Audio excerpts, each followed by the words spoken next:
If you can get that into your bloodstream, then you won't be having these types of arguments with your children when they're adults and you're a grandpa because you're already working together. You're sharing in the burden of family and sharing in the blessings from day one until the day that God takes you off this earth. Run your home and your dough like a biblical boss. Mark, when this comes out, it'll be mid-November. People are watching this, and the Halloween decorations have long gone away, and maybe there's children's the hand turkeys on the wall. We're starting into that season, and tell the people what your plan is for your turkeys. I'm going to do what I always do, which is that I'm going to spatchcock. First, I'm going to brine that bird. I'm going to give it a bath in some salty water for about 48 hours. And then I'm going to cut its spine out and throw it on the kitchen counter and give it one good CPR to flatten it out. That's called spatchcocking, if you didn't know. And then I'm going to smoke it.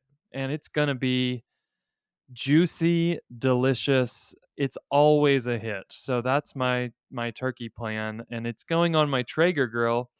But I don't want to burst your big news bubble. But I think there's a new addition to the Manual family that's gonna have something to do with your answer to this question. Am I right? There is. There's a new addition to the family, a very precious member that I've been spending a lot of time with in the last week, and that is we got a new combo grill and smoker. There's 2 chambers in this thing, and you could presumably, I mean, you could conceivably be smoking something for a day while you are actively grilling something burgers immediately. And let's say you wanted to smoke more. There's a little lever. You can open up a little chamber and then the smoke can flow into both chambers so that you can be smoking a lot. Wow. So it's great. Yesterday, I made an unusual dish that maybe you'll raise an eyebrow at, but I thought I'm trying it. And it was bacon wrapped carrots, full size carrots. You wrap them in bacon. You smoke them for a couple of hours to get that carrot nice and tender. And then the last 5 or 10 minutes, you're basting them with maple syrup. And it came out, let's just say they went. They didn't exist long. I raise no eyebrows at that. I'd eat them up. Yeah. So I am going to be piggybacking on your turkey expertise for the Thanksgiving season. Are you the host of Thanksgiving? Will people come to your place? Um, Somewhat sadly, this year someone else in the family threw their hand up to host. They also said, "We'll make the turkey." I said, Oh no. "You will not, under any circumstance, make the turkey. We love you. You're not good at cooking, so we will make the turkey, and we are willing, though, to bring it to your house." Yeah, yeah. You do something foolproof like a corn casserole or heat up a pot of baked beans. I'll bring the turkey. Thank you very much. True. So the turkey will be traveling a very short distance with the parrot family to the family that is hosting Thanksgiving. Excellent. I will be in the great state of Texas for Thanksgiving. Very near to the I hope by the time this airs, it'll be increasingly hyped and ballyhooed, the Aggie Longhorn Thanksgiving game. First one in, I don't know, 15 years or something. It's gonna be a big time.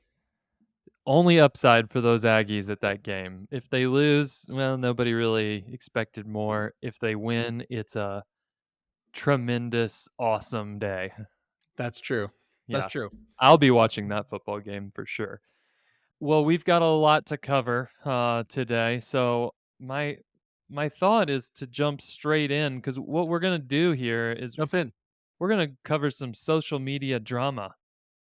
I do love social media drama. I know you're always on the TikTok and the Snapchats, and I don't Yeah, know. that's what I'm about. Well, there's a post that I think was initially posted on Reddit. Do you ever look at Reddit? No. I don't either, but I see people put screenshots from Reddit onto Twitter, which is the only social media I really use at That's my any. only exposure to TikTok, is when people put TikTok Yes, videos onto Twitter. me too.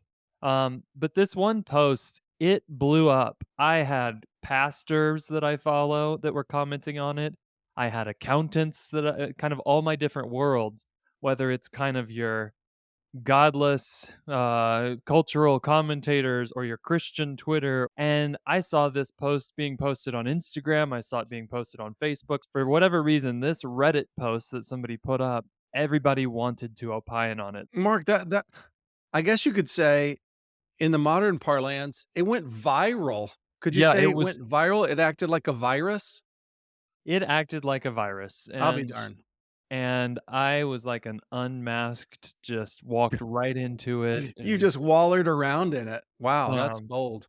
I guess the way Reddit is organized is there's like r slash and then the name of the thread or forum. I don't know exactly what they are. This was under r slash millennials. So Okay. guess everything that gets talked about in this chat room is about millennials. I'm gonna edit it a little bit because they used some language in the original post, but I'll Uh, give you mostly verbatim what this fellow wrote. Okay, he says, alright.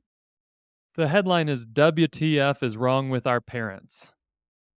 And he says, my wife and I have spent almost 2 decades of leveling up in jobs and careers and are now in our late 30s with two small children in a high cost of living state. We scraped and suffered to buy a small ranch house and two larger cars for our family. Our credit suffered. I'm personally in $20,000 plus of credit card debt that I'm slowly working down. Our kids attend daycare that bled our savings dry. Typical millennial stuff.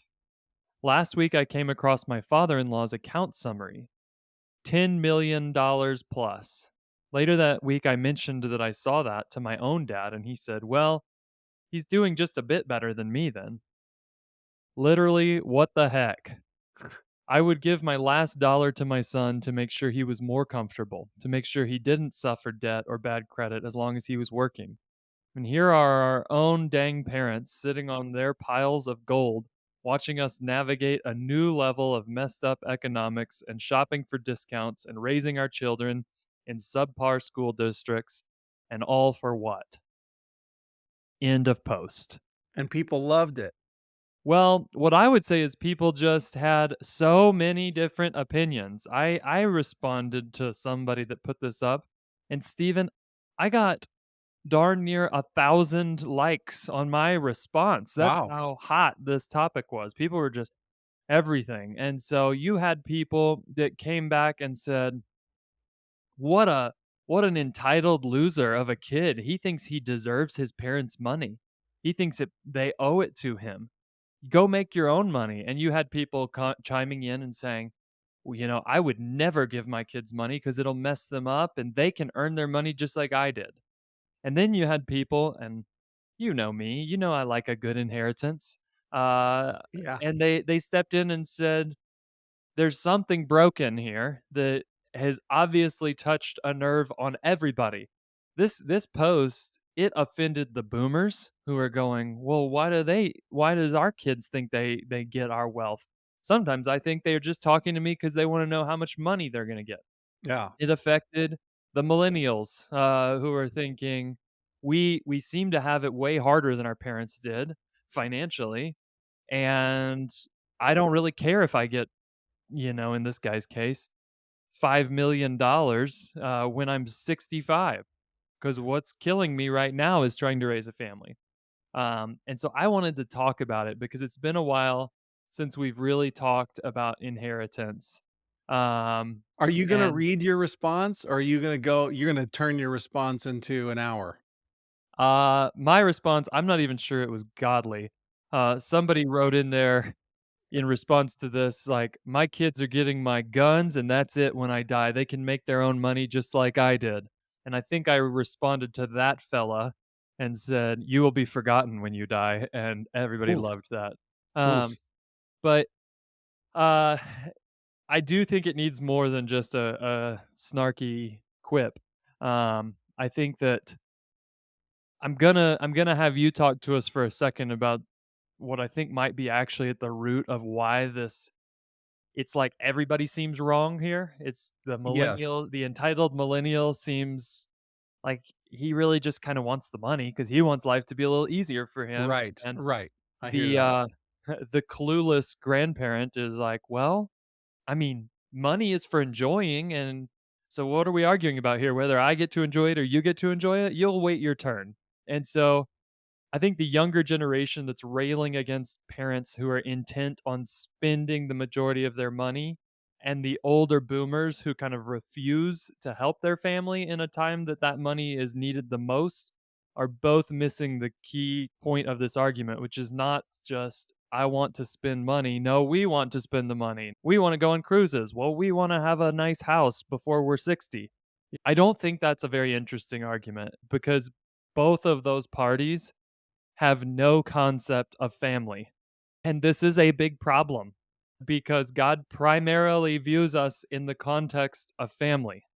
And so I thought before I go into kind of why I think that this argument would be so bananas, not just, we don't have to go back to Abraham, although we could. We could go back to the people who really built America. And they would look at this and go, this is insanity, the way they're talking about multi-generational wealth. And I wanna talk about why I think that's true. But first, Stephen, could you just give us a quick primer on how God thinks about family? Golly, I'd love to. And I know you could talk for 2 hours on this. I'm asking you, just give us a quick primer. The headline. Okay, the headline is that if we looked around the world right now and I asked most people, where do you think the seat of Christianity resides? Where do you think Christian headquarters is? You might say, well, I think Focus on the Family's office is in Colorado Springs. Or you might say, doesn't the Pope live at the Vatican? Or you would say, is it Billy Graham's ranch in North Carolina? You might say, I think most people would say, isn't it supposed to be my local church? And so if this is a Friday at 3:30 p.m. that you and I are recording, if we went to the local First Baptist of your town, USA, it's empty right now. There's nobody in it. And there's a bunch of pews sitting there, and the air is kind of stale and smells of old books. That is not Christianity headquarters. I contend strongly. The headquarters of Christianity and the seat on earth of the kingdom of God isn't even at the Temple Mount in Jerusalem. I contend it's in your living room. Your home, your family is kingdom of God headquarters. What I mean by that is the structure of the family is not outranked by anybody or anything on earth in God's valuation. God is most interested in how the rank and file Christian family is doing in your town. There are special people that Ephesians 4 describes, and their job isn't to be a superstar and sell a book. Their job is to equip households of faith so that households will be successful. Evangelism doesn't happen biblically by getting a lost person to go to a church service. Evangelism happens by getting a lost person involved in the life of a family. So, my headline is that family is the most important hierarchy on planet Earth with regards to the kingdom of God. And many people shrug their shoulders at their family, but they give a lot of attention to the way the church house works. I would tell you that having the opposite attitude would serve you better long term, which is our family is primary. We'll see about the church house once our family's in order. And one other thing I'll say before I turn it back over to you, Mark, is that as the Bible describes family, it's not thinking of a snapshot of your group right now. We're taking a family photo for the Christmas card. It's not me, my wife, and my 3 kids and the dog, and God goes, "That's your family." That is not how God sees family. God sees you as a point in a river. That's the best way I've conceptualized the idea of family. There is a family that came generations and generations and generations behind me. I am the recipient of the good and bad things that happened in that river. I have the mantle right now. It's on me, it's on my generation. I am presently building the next generation, and through them, the generation after them. I might have impact on 2 generations. Then I'm going to be gone. I'll be out of the river, and the river will continue to flow. Our job is to make sure that the river flows more Godward than it did when we received the mantle, and that things are corrected based on the past, more Godward, and that I've done everything in my power to try to ensure that the generations in front of me will keep pursuing Him. I think that is such an important point. For instance, when God called Abraham, He wasn't saying, "You're my favorite. I just want you. Let's me and you go away for a great weekend together." No, when God looked at Abraham, we know that He saw it this way because this is how God talked to him. He saw in Abraham all of his generations. He could look in Abraham's heart and he saw all of the generations that would come behind him. And God said to Abraham, "I want your family, everything that would come behind." So that's how I would reframe family for us, is that we are part of a very long line that started way before we even have memory of. It will continue but beyond anything that we can conceive of, and it's the most important thing on planet Earth in the kingdom of God. Thank you. The one question I have is, we kind of act like there's a model that this is what a good family looks like. And whether our in our brains that is the Cleaver family from Leave It to Beaver, or the Rockefellers, or whatever, would you say that it's true that every family is designed to basically aspire to the same thing and the same goal, or are they all different? They're all different, Mark. Right. So this is what's very interesting is that each family has a unique composition and a unique set of assignments in the kingdom while they're on earth. So I'm going to come back to that that river that you're a part of and why that matters to this conversation. But if I just stop and rant for a second, you sometimes like to rant with me, Stephen. Oh boy. Historically, it's completely unprecedented for family not to help each other to the degree that we don't help each other in American society today True. as families. That's true. So it's insane and just honestly, it's kind of gross to try to raise 6 kids under the age of 10 when you're two parents who are responsible for all caregiving and all provision. And even if you throw in like a nanny or some daycare, I'm not saying to you, if you're doing this, there's something wrong. No, hallelujah. I'm glad you're doing it. It's so freaking hard to Yes. try to use our American nuclear family thing and then grow a large family because maybe everything you just said, Stephen, some guys out there listening going, yeah, that's what I value it. I want it. I'm trying to do that, but man, it's hard. Yes, Yes. it's unprecedented. Yes. Um, Secondly, it's also insane to save a ton of your money so that I mean, when I write a financial plan, I have this kind of annoying thing I have to tell people, which is that, well, the data says you're going to spend like $100,000 a year for the last couple years of your life just on care to live in like a care facility. It's crazy to save so much of your money so that you can afford like assisted living when you're old, deprive future generations not just of your wealth, like that's fifth on the list, but Right.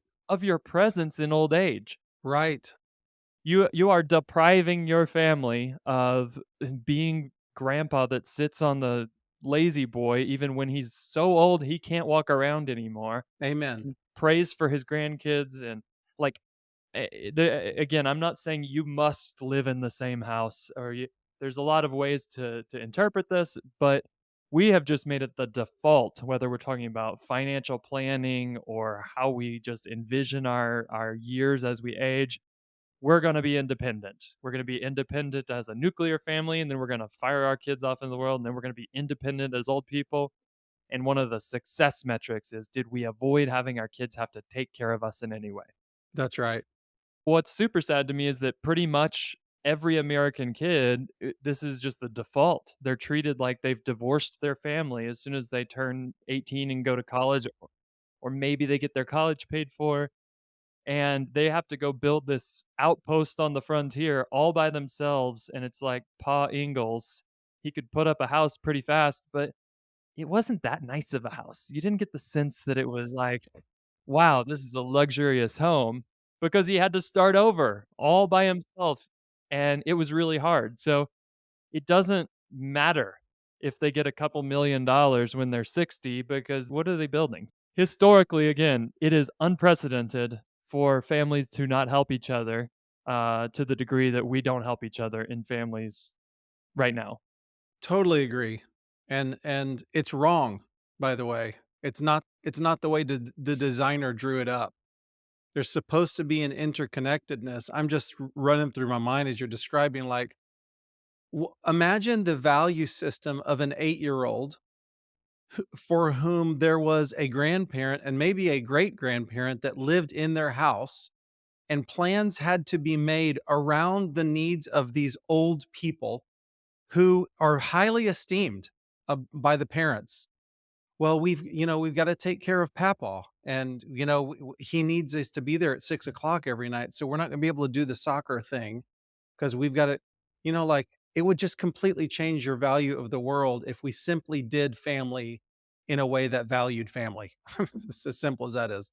Yeah. Point number 2, big point number 2 is, until about 10 minutes ago, in the grand scheme of things, wealth that was inherited was viewed as more honorable than wealth that was earned through work, because it was laden with the responsibility of previous generations. And it's like all of these people that came before you are watching you and expecting you, my young lord, to grow wealth so that your family can increase in influence, in effectiveness, in mission. Like, that was what inherited wealth meant, is that you were in a line of people who stewarded resources and increased them. And if you were, God forbid, you're the dumb one who blows all the money, if you're just the one who doesn't grow it, that's a significant problem if you're thinking about wealth that's inherited. I think we do the exact opposite in our culture. We're like, wealth that's inherited is almost talked about as a bad thing. And let me tell you something. The Bible, if you think inheritance might be kind of bad, inheritance is really bad. You're going to have a jacked up view of all of the passages that talk about inheritance in the scriptures. Absolutely. It's always talked about as good. Proverbs 13:22, we talk about all the time. A righteous man leaves an inheritance to his children's children. Amen. The next verse doesn't say, and it's really hard for them, because then, they could just be lazy. But we are talked about as an inheritance. God is talked about as an inheritance. And there's just, if we start thinking inheritance is really, it's a bad thing, well, we're going to have a messed up view of the scriptures. I will back up though and say, if all inheritance is you get my money and you get to spend it, well, it has nothing to do with what I just talked about, the historical view of inheritance is. Yeah, if I can just say, you make such a great point at the context for inheritance matters so much. I love the picture of when the dump truck of the family inheritance falls on top of you, what you should feel is not, I've broken free of this cycle of having to earn money every year. You should feel pressure. That is, the pressure of the family story is on your shoulders, and you have to steward that thing. You're reminding me of what I thought was a very nutritious read. I got to throw out this book, Family Wealth. The subtitle is How Family Members and Their Advisors Preserve, and let's see if this rings any bells for you, preserve human intellectual and financial assets for generations. Sounds like 5 capitals. Yes. And I just thought it was a nutritious read because this guy just looks at successful multi-generational families where the wealth builds. And here's just strategically, here's how they did it. And we wrote a series a long time ago about the fact that in the kingdom, wealth is inevitable. And all that means is if you take the river analogy and everybody lives below their means by 20 bucks a year, over the centuries, that family is gonna be fabulously wealthy. So, well, it is inevitable. This is God's plan. So all of you anti-capitalists out there who think that being part of the 1% is somehow a sin, get over it. It's just not the biblical story, and we should have it as one of our visionary goals that we wanna be one of these successful families. I don't care if somebody writes a book about my family, but we should have increasing wealth and increasing influence. That's just part of the story. Yeah. There's a guy named Will Tanner. I don't know too much about him, so hopefully he hasn't said anything terrible. I read an article that he wrote at the American Tribute. One quote that I wanted to read that he said is, "If wealth is earned rather than inherited, it should not be spent on vice-driven pleasure, but invested in a way that allows one's descendants to live as gentlemen and serve the state, rather than grubbing for money in a profession or job that takes time that would have been better spent as a legislator, imperial administrator, or officer." Now, I don't know what Will's story is. Maybe he's a secular guy. You could replace that with what this family's mission on earth is about. But the idea that inheritance's purpose over many generations is to get you out of the state where what he says is you're grubbing for money. Like, oh, my son, we have lots of wealth, but I'm so proud of my son because he goes to work as a lawyer every day and he's working 50 hours a week. He doesn't even have to because we're wealthy. Will here would say that's actually dishonorable. What he should be doing is spending all of his time in service of something that others cannot do. Wow. And if you go back and look at the construction of the United States or Britain or Israel or Rome, all of these humongous world superpowers in history were built by guys who were able to serve and lead because of multi-generational wealth. Wow. George Washington, he had this super productive farm and he talked about it all the time and said, "The reason that I am a officer and eventually the president is because of the wealth of generations before me." He didn't want to be the father of our nation. He felt an obligation to do it. Can you think of a Roman character who had a similar, outlook, Stephen? Yes. You know who I think of? I think of that wonderful emperor Cincinnatus. Yes, that's exactly who I was thinking Yeah, of. yeah, yeah. Cincinnatus was famous for having a lot of wealth and feeling like the wealth that he had built, his heart was like, "I wanna just go farm. That's what I enjoy." But the purpose of his wealth was to allow him to serve, and that's something we've just entirely lost. I mean, early in our nation's history, the men who set out to earn massive fortunes were not primarily known for their conspicuous spending. Right. They would invest in assets That's and true. then they would turn to the service of the state or some other family mission. Um, and we don't have many politicians who think this way now. No. Well, the standard model today is that some broke joker gets into politics, and by the time if he's successful, by the time he's done, he's filthy rich. He's actually Yep. been enriched, as opposed to a model of someone who says, "I put my family's multi-generational wealth to work so that I could be, of service in this particular area." It's worth thinking about. You know, Mark, I must throw in that at this time last year, my family did a trip to DC and we took a day at Mount Vernon. That's where George Washington grew up. It's his home.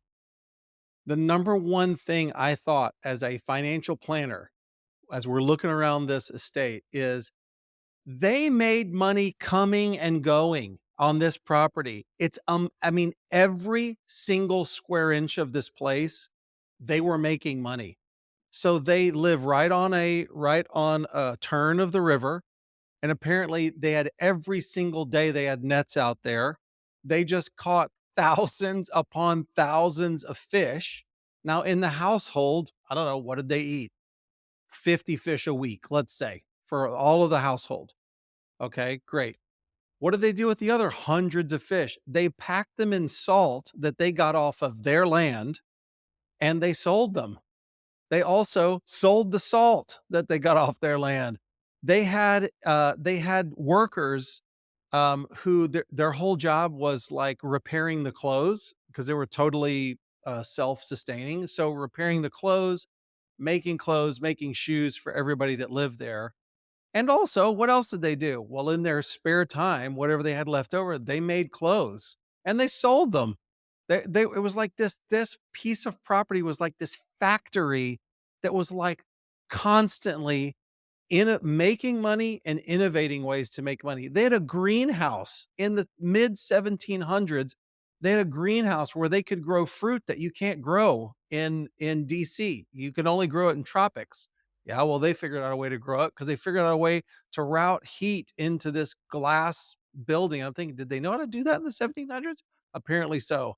And it just gave you a window into this is again what a successful multi-generational family looked like, which was we're not apologizing that we have used our wealth as a seed to make more wealth because we think that what God has done in our family should be crowed about. We think we should be propagating and evangelizing for what God's done in our family as wide and far as possible. It was just very refreshing. It's also a contrast with how we view wealth in general today, Yes. whether it's earned, you make a ton of money at a job or through investments, or if it's inherited. I I would say the focus of wealth today for almost everybody, even the people who don't act like this is true, is ease and pleasure. So Yes. that's the core of this argument between boomer parent, millennial kid Right. is You're right. you have the younger and older generations just saying, we want to be the ones that get the ease and pleasure." And the older parents are going, "We wanna be the ones that get the ease and pleasure," and it's kind of vapid for both of them. You're right. We're not saying wealthy families need to put pleasure and ease totally away. Because I will promise you, Steve, I did a little research. Abraham had a much better lifestyle than the typical Chaldean peasant. I would imagine.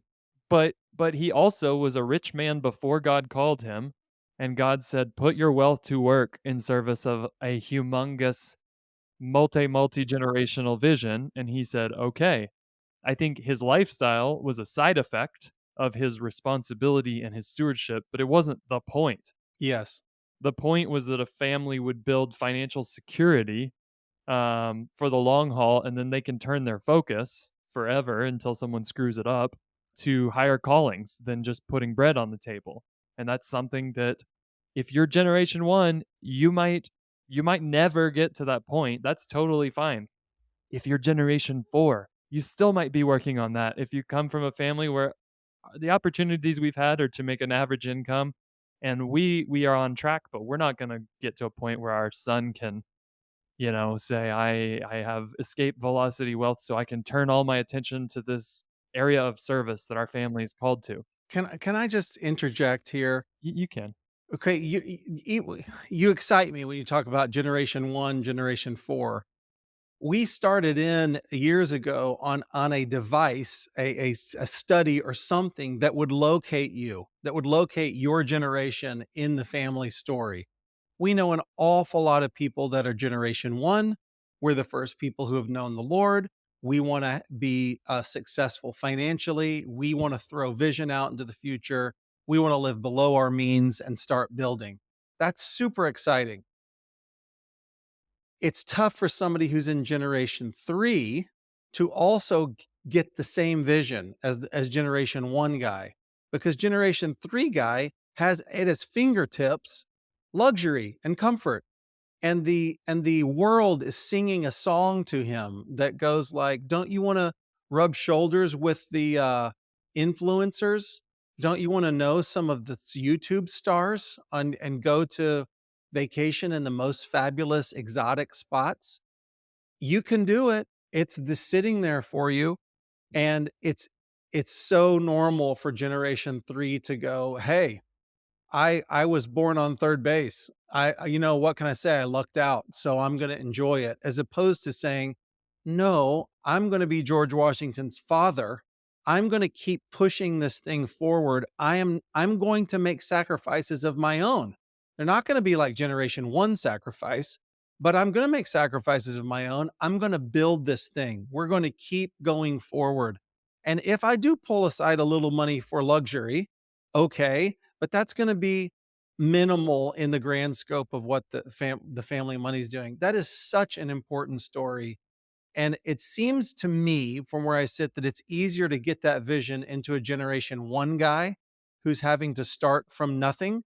I'm starting from a divorced family, a family in debt, a faithless family, than it is in a generation 3 or 4 guy.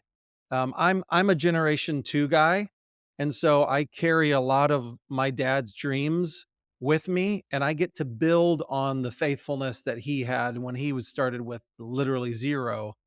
But I worry that if I don't do the diligence of passing this story along to generation 3 or 4, they could just go, "Oh, we got a nice inheritance," and then everything's lost. Yeah, I think that's true, and it's also true that you could be generation 1 when it comes to a godly vision for what it is that the Lord put you on earth to do Also as a true. family. You could be generation 6. You could be one of these people that you and I, Steve, talk to once in a while that there's a $50 million trust fund already that you can Yes, access at any point you want, and you're going, I have all the escape velocity wealth, but no one in my family's ever talked about a multi-generational vision. Well, you're gonna have to act like generation 1 in some areas, that's even right. though it's like you said, it's gonna be harder for you now Yes. because you've got the siren song of just sit on the beach. Have you ever been on the largest yacht in the world? You could do it. Yeah, you could. Grandpa might even be looking at you going, "Well, you seem to have your head on your shoulders, son, because you haven't spent the principal down." Yeah, Well, I'm sorry, grandpa, but we're going for more than that. Thank that's you for right. your faithfulness with financial capital. I'm moving on to the other 4 now. So, that's important. I think that for these families that do it right, again, lifestyle's not the point. The point is the family's mission. And that means that the upline generations, when this is all humming, are observing the downline and they're looking for indicators of how wealth is going to be stewarded to further that mission.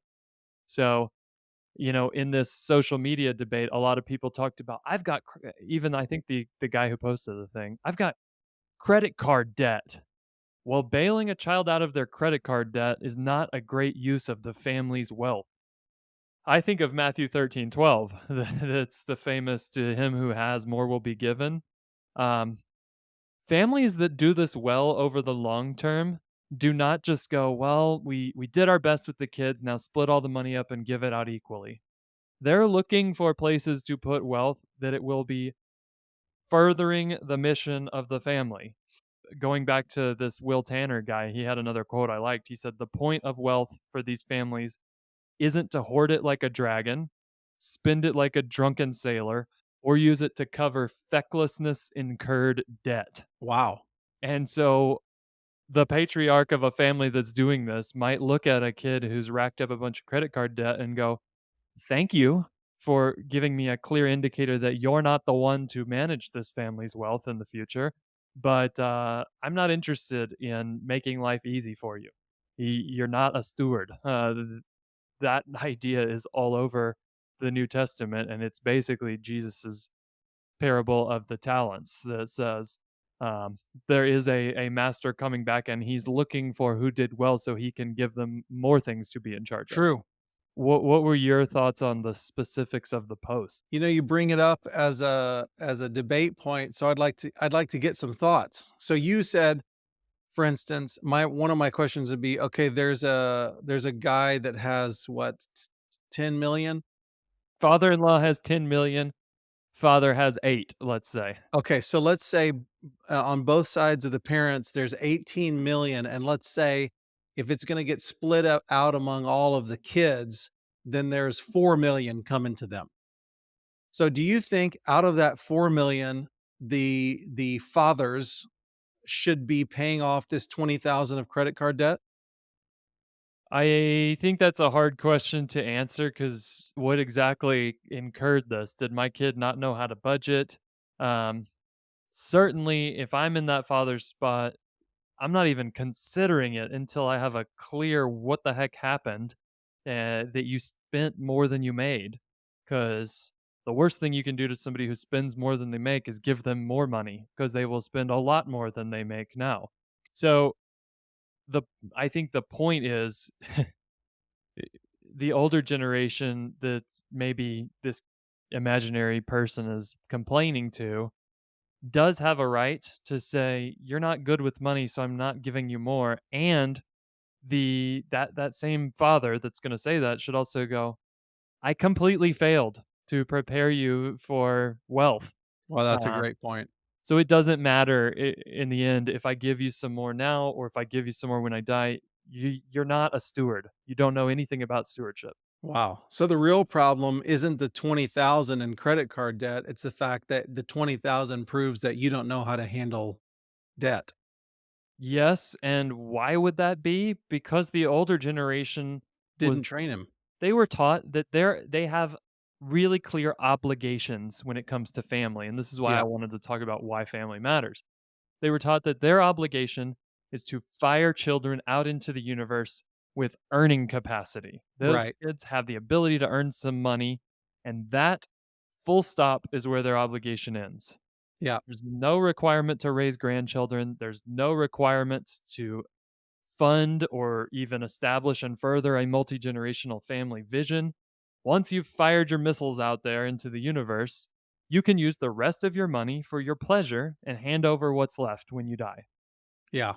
That is what has been told to the boomers. We've done episodes on retirement That's that exactly right. specifically talked about the shift that happened in our country when this idea of retirement as vacation came about. Yes, Um, but that's what the older generation's thinking. The younger generation's going, "We have it really hard." And they do. It's yes, harder to be a millennial financially than it was to be a boomer when you were 30. Um, but I'm not sure that that really matters. And, one of the things that I hear wealthy families who aren't buying in on this inheritance thing say is, "Well, we really wanna do charitable giving." And Warren Buffett, he's giving all his money away. Um, I'm gonna make a controversial statement, which is that I think most charitable giving that happens today is consumption. It is a way to use money to make yourself feel good about yourself and tends to be totally disconnected from any specific mission that your family has. yes. But we heap praises on the old folks who give a bunch of or all of their money away because that's why they did it. They wanted to be, "Oh, wow, you're so philanthropic. Like, let's have a black tie event where 80% of the money we raise gets spent on the fancy crap that we used on the party." Right. Um, Anyways, that's a little bit of a tangent, but I don't think it's an excuse if you're a wealthy grandpa listening to this to go, "Well, I'm just gonna be charitable instead Yeah. of this." I think it would be super charitable if you gave your great grandchildren a mission and a responsibility. I think that'd be great. Yeah, Okay, next question. The millennial griper says he would give his last dollar to his son to make sure that his son was more comfortable. Do you think that that's a good thought? I think you can hear in that statement exactly what we're talking about, which is the purpose of money is to make us comfortable and easy and pleasure, and that's not the purpose of money. Right. So, Similarly, complaining millennial says, um, that it's a shame that the rich sets of parents watch them have to shop for discounts. Do you think that that's something to avoid, teaching your children how to shop for discounts? I think that's just goofy. It's like, I don't even understand it. I've thought about this a lot. I'm like, I think if you gave me $1 billion, I would still get such a kick out of finding a deal.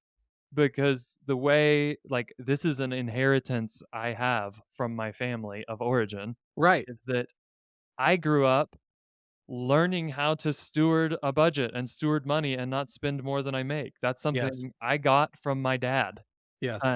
Is that I was really taught that, and it's gonna be a part of how I relate to money regardless of how much I have. Yes. So, I guess this guy wants to walk into Whole Foods and go, just it's like our Sukkot shopping trip, the one time a year where we say, "Price is no issue, buy what you want."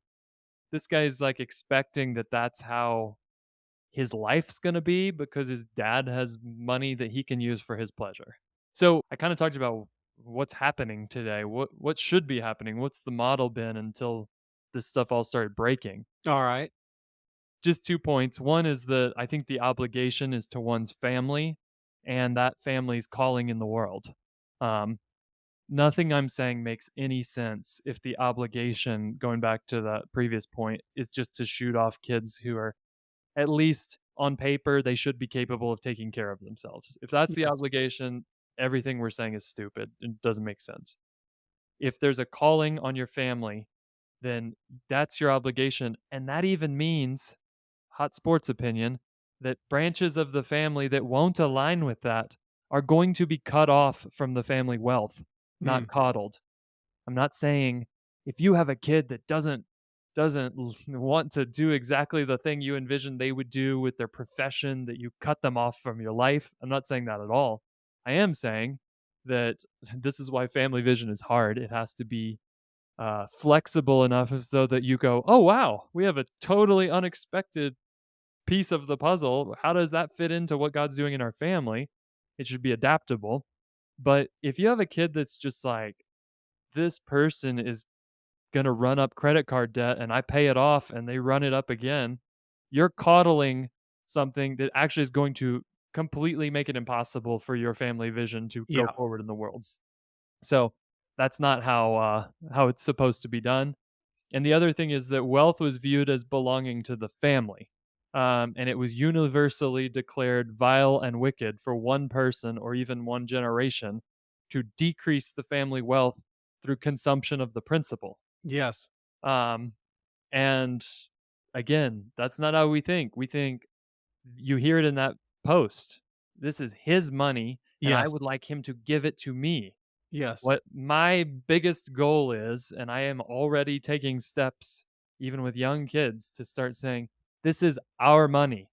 This is our family's money. If we decide to swap this house for another house, we're thinking about how that's going to impact our grandkids.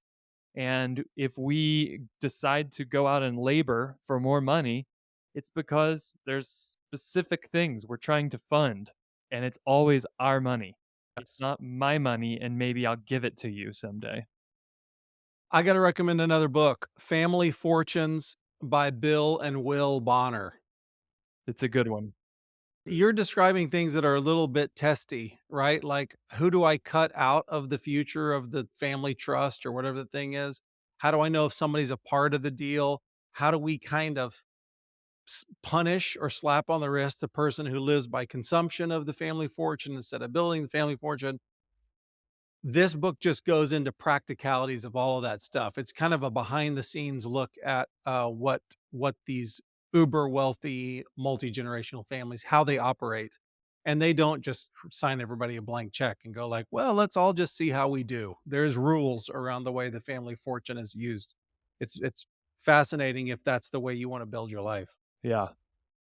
So, what should you do? I think most people listening to this probably aren't sitting on a multi-generational inheritance and they're generation 20 in the line.